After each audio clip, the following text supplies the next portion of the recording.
అటల్ మోదీ సుపరిపాలన యాత్రకు ప్రజల నుంచి మంచి స్పందన వచ్చిందని బీజేపీ ఏపీ అధ్యక్షులు పివిఎన్ మాధవ్ అన్నారు. బుధవారం మీడియాతో మాట్లాడుతూ ప్రతి జిల్లాలో వాజ్పేయి విగ్రహాలను చూసి ఆనందం వ్యక్తం చేస్తున్నారన్నారు. నేటి తరానికి వాజ్పేయి విలువలు ఆదర్శమని అన్నారు.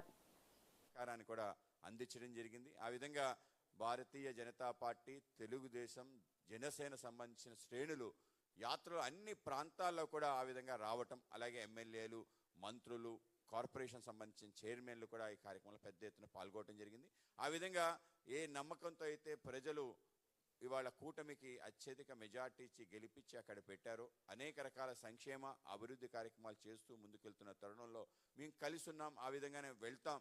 కొన్ని కార్యక్రమాలు మేము చేస్తాం, వాళ్ళని కలుపుకుంటాం. కొన్ని కార్యక్రమాలు వాళ్ళు చేస్తారు, ఆ విధంగా కలుపుకొని వెళ్ళాలి అనే ఒక ఆలోచన ఏదైతుందో ఆలోచనని స్వీకరించి ఆ విధంగా ప్రోత్సహించి ఒక ఏదైతే కూటమి సంబంధించిన ఐక్యత కూడా చాటడానికి ఈ కార్యక్రమం ఉపయోగపడిందని నేను భావిస్తున్నాను. అంటే ఏ ఆలోచనతో అయితే అటల్ బిహారీ వాజ్పేయి గారు ఆ రోజు కాంగ్రెస్ ఇతర ప్రభుత్వం ఈ దేశంలో రావాలి అని చెప్పి అన్ని పక్షాలని కలుపుకొని అందరి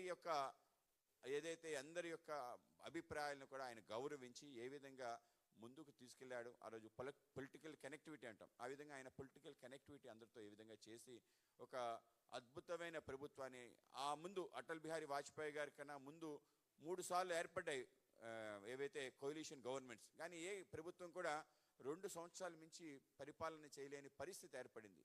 ఎందుకు ఏర్పడింది అంటే అంతర్గతంగా ఉండే విభేదాలు, అలాగే స్వార్థం ఎప్పుడైతే పెరుగుతుందో, అలాగే కాంగ్రెస్ కుటిల నీతి వాళ్ళ మధ్యన విభజించు పాలించు అనే ఒక పద్దాన వాళ్ళకి అనేక రకాల తాయిలాలు ఇచ్చి విడగొట్టే ఒక సంస్కృతి ఏదైతే బ్రిటిష్ నుంచి అలవర్చుకున్న కాంగ్రెస్ ఆ విధంగా చేసే కారణంగా దానికన్నా 3 సార్లు ప్రయోగాలు జరిగాయి. మొదటిసారి మొరార్జీ దేశాయ్ గారి ఆధ్వర్యంలో జనతా పార్టీ, కానీ దాన్ని కూల్చి ఆ రోజు చరణ్ సింగ్ గారిని ప్రధానమంత్రి చేయటం, దాని తర్వాత విపి సింగ్ గారి ప్రభుత్వం ఏర్పడింది, దాన్ని కూడా కూల్చి చంద్రశేఖర్ గారి ఆయన ఆధ్వర్యంలో ఆయన ప్రధానమంత్రిగా ప్రభుత్వం రావటం, దాని తర్వాత ఐకే గుజరాల్ నేతృత్వంలో కూడా రావటం జరిగింది. దాన్ని కూడా ఆ విధంగానే అది కూడా 3-4 మారింది. కనుక కోalition ఈ దేశంలో లేదు, కాంగ్రెస్ తప్ప ఇంకో ప్రత్యామ్నాయం లేదని బలంగా అందరి మొదల్లో నాటుకున్న సమయంలో అటల్జీ ఒక గొప్ప ప్రయత్నం చేశారు. 98లో రావటం జరిగింది. అప్పుడు ఎవరు వెళ్ళిపోలేదు, కానీ అవిశ్వాస తీర్మానంలో సంఖ్య లేని కారణంగా ఒక్క ఓటుతో ఓడిపోవటం. దాని తర్వాత దేశవ్యాప్తంగా అటల్ బిహారీ వాజ్పేయి గారి యొక్క ప్రభంజనం, దాంట్లో రాష్ట్రంలో కూడా తెలుగుదేశం పార్టీతో కలిసి ప్రయాణం చేయటం, ఒక అద్భుత విజయం సాధించడం.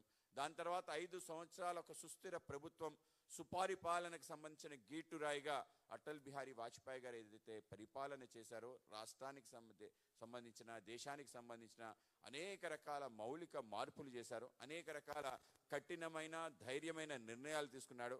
ఆ యొక్క నిర్ణయాల కారణంగా దేశం ఇవాళ ప్రగతి పదాన వెళ్తుంది. ఆ విధంగా ఒక దిక్సూచిగా మారటం, అలాగే మొత్తం ఆయన సుదీర్ఘ రాజకీయ జీవితంలో అంటే 70 సంవత్సరాలు పైగా ఒక సామాజిక కార్యకర్తగా, 60 సంవత్సరాలు పైగా పార్లమెంటేరియన్గా పనిచేసిన వ్యక్తికి ఒక్కటంటే ఒక్క అవినీతి మచ్చ లేకపోవటం, ఒక్కడంటే ఒక్క శత్రువు లేకపోవటం ఏదైతుందో అది ఈరోజు అసాధ్యమైన ఒక అంశం. ప్రపంచంలోనే అటువంటి నేతలు అరుదు. కనుక ఆయన సంబంధించిన 5 సంవత్సరాల పరిపాలన సంబంధించి అనేక రకాల ఆవిష్కరణలు, స్వర్ణ చతుర్భుజి కానీ, గ్రామీణ సడక్ యోజన కానీ, సర్వశిక్ష అభియాన్ కానీ, పనికి ఆహార పథకాన్ని ఏ విధంగా అనుసంధానం చేసి 100 రోజులు దినాలు ఇవ్వటం కానీ, అలాగే కిసాన్ క్రెడిట్ కార్డ్ని అందించడంలో కానీ, టెలికాం సంబంధించిన ఏవైతే ఆ రోజు ఫిక్స్డ్ లైసెన్స్ ఫీ సిస్టమ్ నుంచి కాంపిటేటివ్ బిడ్డింగ్ వైపు తీసుకెళ్ళి మొత్తం ఒక టెలికాం విప్లవాన్ని తీసుకొచ్చి దేశవ్యాప్తంగా మనం ఈరోజు సెల్ ఫోన్లో ప్రపంచంలో నెంబర్ 1 ఉన్నాం. ప్రపంచంలో అతి చౌక సెల్ రేట్స్ టెలిఫోన్ రేట్స్ ఉన్నాయంటే అది అటల్ బిహారీ వాజ్పేయి గారి చొరవ అని చెప్పొచ్చు. అలాగే గ్యాస్ కనెక్షన్ కావాలి అంటే ఆ రోజు ఎంపీల దగ్గర కూపన్లు తీసుకొని మనం లైన్లో వెయిట్ చేసే పద్ధతి నుంచి free for all, on demand ఇచ్చే విధంగా గ్యాస్ని అందించడం, అలాగే దేశానికి సంబంధించి అతి ముఖ్య కీలకమైన నిర్ణయం చాలా ధైర్యంగా తీసుకోవడం జరిగింది. ట్రైబల్ సంబంధించిన ఒక మినిస్ట్రీ ఏర్పాటు చేయటం, నార్త్ ఈస్టర్న్ స్టేట్ సంబంధించి సెపరేట్ మినిస్ట్రీ ఏర్పాటు చేయటం, అలాగే డిజిన్వెస్ట్మెంట్ సంబంధించిన మినిస్ట్రీ కూడా ఏర్పాటు చేయడం ఏదైతుందో ఇవన్నీ కూడా ఒక విప్లవాత్మక నిర్ణయాలు. ఆ విధంగా అనేక రకాల విషయాల్లో ఆయన చూపించిన చొరవ, పరిపాలనకు సంబంధించిన అంశాలు, అలాగే అన్ని రాష్ట్రాలకి కూడా డిసిప్లిన్ ఉండాలని FRBM యాక్ట్ 2003 ఆయన కూడా తీసుకురావడం జరిగింది. ఫిజికల్ డిసిప్లిన్ సంబంధించిన ఏదైతే అండ్ బడ్జెటరీ మెజర్స్ ఉన్నాయో దాన్ని ఆయన తీసుకురావటం, ఆ విధంగా ఫెడరల్ స్ఫూర్తిని ఒక చోట కాపాడుతూ అలాగే రాష్ట్రాలు వాళ్ళ యొక్క ఫైనాన్షియల్ డిసిప్లిన్ ఉండాలి అని చెప్పి ఆయన అనేక రకాల ప్రయత్నాలు ఇప్పటికీ కూడా వాటన్నిటినీ ఆచరిస్తూ ముందుకెళ్తున్న ప్రభుత్వం. ఆ విధంగా ఒక స్టాండర్డ్ ఏదైతే ఏర్పాటు చేశారో అటల్ బిహారీ వాజ్పేయి గారు, దాన్ని ఆయన పరమపదించిన తర్వాత మన ప్రియతమ ప్రధాని నరేంద్ర మోడీ గారు దాన్ని సుపరిపాలన దివస్గా డిసెంబర్ 25 పెట్టడం జరిగింది. కనుక రేపు డిసెంబర్ 25 సుపరిపాలన దివస్ దేశవ్యాప్తంగా పెద్ద ఎత్తున కార్యక్రమాలు చేయాలని పార్టీ పిలుపునివ్వడం జరిగింది. అలాగే అటల్ స్మృతి సమ్మేళనాలు ప్రతి అసెంబ్లీలో కూడా నిర్వహించుకోవడం జరుగుతుంది.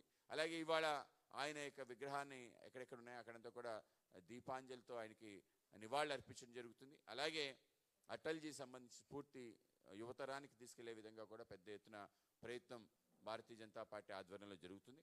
కానీ రేపు ఈ యొక్క యాత్రకి ఒక అద్భుతమైన ముగింపులా మన యొక్క అమరావతిలో అనేక రకాల నిర్మాణాలు జరుగుతున్నాయి. కానీ ఎవరి విగ్రహం కూడా అమరావతిలో లేదు. అమరావతిలో వచ్చే మొట్టమొదటి విగ్రహం అది కూడా అటల్ బిహారీ వాజ్పేయి గారిది రావటం, అది కూడా